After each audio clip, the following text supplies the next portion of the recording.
the Rapid Defense podcast. Today I would like to talk about breakaway techniques, wrist grabs, that sort of thing. There's a lot of myth and misinformation around the martial arts world about what works, what doesn't work.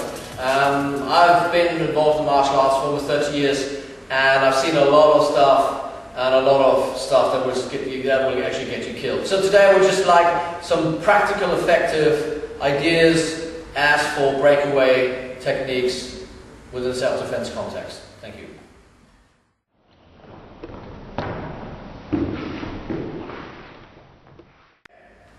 Right, to start off with, what you got to bear in mind is that somebody actually grabbing you, you got to react quick. You can't wait long around to see whether he's just there to, to make new friends, or if he's really sort of just trying to kind of, kid around, whatever. This could be quite a serious situation, particularly perhaps if you're small of stature, if you're perhaps a female, somebody grabbing you and maybe dragging into a dark alley or into a van or whatever. You got to act quick. Okay, so you can't be fiddling around with like very involved sort of technical things. Okay, what are you going to do? What do you do? Whatever you do has to be quick and simple. Simple is good because simple you remember, simple you will trust, and simple you will actually end up using. Okay, now to start off with a single wrist grab. Okay, if the person, let's say, grabs you, what we call it, same side, don't too much worry about that hand now, okay? Because effectively what the person's done is they've pinned themselves to you. Okay, in the Wing Chun world, we talk about the center line, and of course from here you can straight away just basically park your palm in his face, and really that's the quickest thing to get them to let go. Okay, so either here, depending of course on the severity of the attack, the threat level. If that person might, for instance, have a knife in the other hand, okay, so but what you can do is you can just straight away use the other hand. Center line is wide available here. If he was to strike with that hand, we can do a technique called stop hit. We can just basically, as he comes in, stop him there.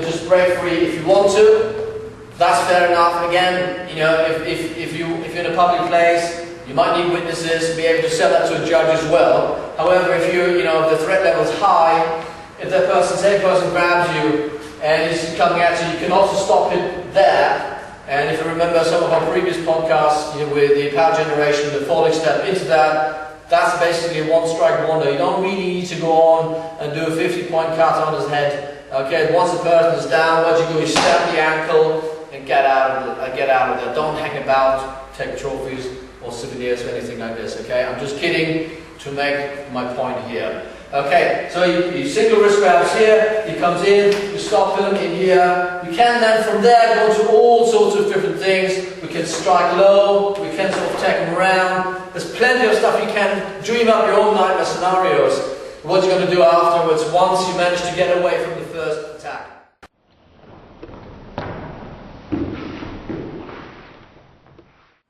Okay, the next one, very common attack as well, is what we refer to as a cross wrist grab. Okay, so you grab over like that. Now the problem with that is here, the way the center line, as I said before, is not straight available anymore. Okay, if I'm going to kind of bring my hand over, he can just raise his arm very easily. Now look, he's got both of my arms trapped or engaged, and he's got one left to play. So that's not a good thing. Okay, and also if that person might have a weapon in the other hand, a knife, if he pulls you across there and rams that knife into you, game over. No retakes, that's it.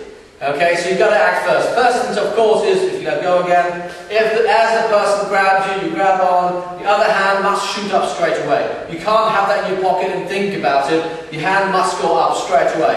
And if you then was to kind of, come in with a punch, you can easily now, can you see here, don't worry too much about that here, strike. Again, if that attacker may be somebody you know, okay, a friend, or just somebody who's confused, obviously, you might not want to, go and reconfigure his facial structure. Okay, you just use it more in a control context. So as you grab on here, there's something you call the what position.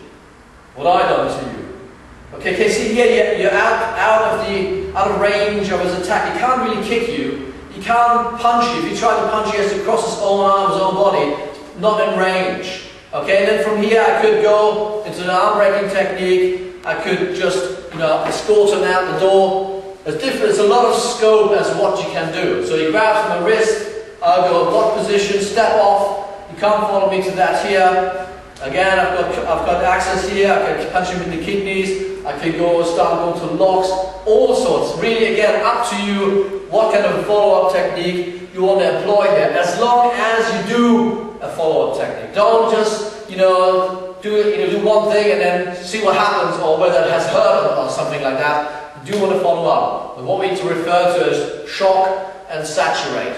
You might only have one small window of opportunity. Use it.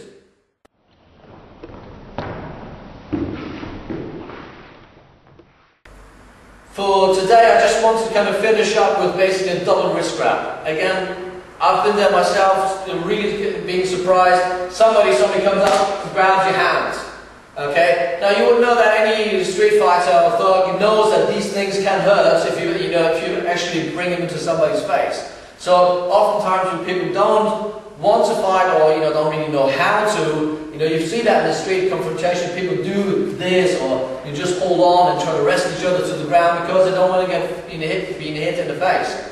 Now somebody that suddenly grabs your hands like this, it could be quite disarming, quite surprising. Now the thing again, what can follow from here, what we refer to as the Glaswegian kiss, you come forward, bosh, game over. Okay, once you're twitching in your own blood and vomit, you are at that person's mercy whether he wants to stop or not, or even more than one person. Okay, simple things you can do. Again, depending on the severity of the attack, one of the things as a simple breakaway technique, clasp your hands, take a step back, and come back out. Again, it's more for people you might know, family members or mates, where you don't really want to cause a lot of damage. Or if you're in a professional capacity, if you're with clients or patients, you just can't be seen to, be striking them anywhere in the face or anywhere in the body. Another way, if you grab on wrists here, another one I quite like is you just grab on opposite his hand. You cannot stop you do that. If you really restrain me here, if I just grab that hand here, push my elbow across and say hello. You see, he's still holding on here, and I've got one left to play. That's a quite effective one. Okay, again, showing this from this angle. You grab, you hold your arm very, it's mean to restrain you. You just reach for his wrist, opposite wrist. Push your elbow over his wrist. Voila, there you are. Again, hit here, liberate his arms. You can foot trap him, it's always a good one. Okay, and then you've got free reign of what you want to do. Again, it's up to you what sort of follow-up technique you want to inflict on that person. Again, as long as you do something, it's you should be enough to get you out of the situation. Hope you enjoyed that. Come back next week. We're going to show you some more practical self-defense. Have a good one.